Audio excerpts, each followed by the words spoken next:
Young criminals who repeatedly flout the law are tonight on notice. 4 people have been killed in the past 2 weeks as a result of incidents involving allegedly stolen vehicles.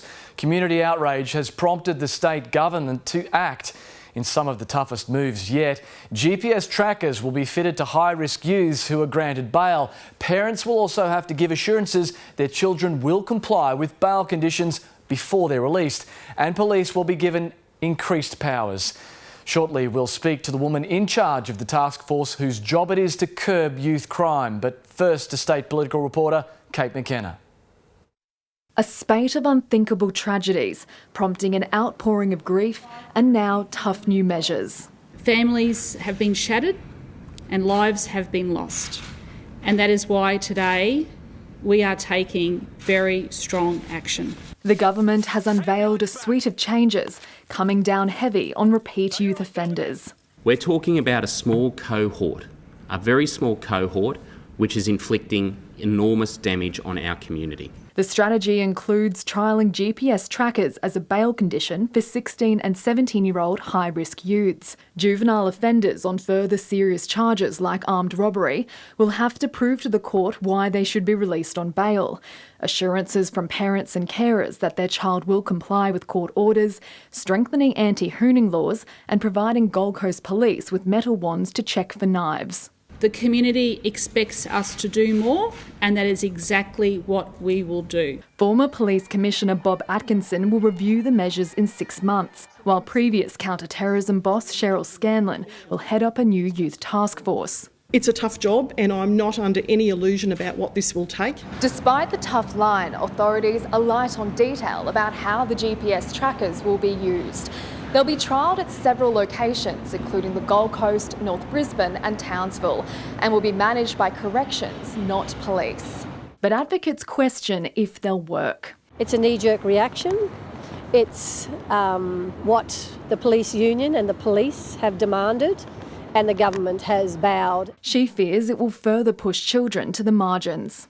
What needs to be solved is the core social issues that these children are struggling with day in, day out. There are also concerns more children will be left in police watchhouses. At the end of the day, if the safest thing for the community is that young person being held in detention, then that's where they should be held. The opposition says the measures don't go far enough. These are the government's plans and we won't get in their way. But I fear unless we restore breach of bail as an offence, our community will continue to be ripped apart. Law changes are expected to be introduced when Parliament sits later this month. Kate McKenna, ABC News. And for more detail on the reforms, I spoke to the Assistant Commissioner a short time ago.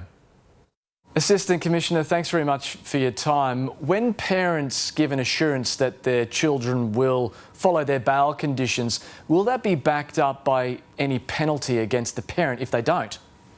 Look, not at this stage. At the moment, we are exploring an opportunity to change the show cause position of bail. This is about getting people before the court and parents, guardians, carers before the court. So that legislation is yet to progress and be developed, and that'll happen over the next month or two. So early days, but it's a real opportunity to reverse the bail onus that we currently have on young people who are our hardcore recidivists when they continue to offend. Yeah, the problem, I guess, is that some might see that as a toothless tiger if there's no penalty backing up a parent giving that assurance. It's an empty assurance, if you will. Look, people will be given an opportunity. I'd say this is a new piece of work for us, and and we're talking about a hardcore group of recidivists. There are many hundreds and hundreds of children who come into the justice system that we never see again, that they go on to live productive lives and never have any further contact with the police. These reforms are about the hardcore group of recidivist offenders who are 10% of our cohort. So it is not focused at the other group of young offenders that we see from time to time, or maybe once when they're quite young. So it's pitched at a particular group of individuals that we need to constrain differently. Okay, and just finally, Assistant Commissioner, was there anything that the police wanted that they weren't granted by the government in these changes? At this stage, we have a range of reforms that we have to implement. That's my job, is to have that rolled out. And at this stage, some of the things that we've been provided with are what we've asked for. But not all? Were there other things that you wanted?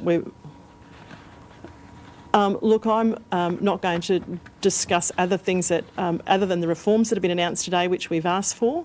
Those are matters that we are very happy to be progressing, and I'm looking forward to leading that. All right, Assistant Commissioner Cheryl Scanlon, thank you very much for your time. Thank you.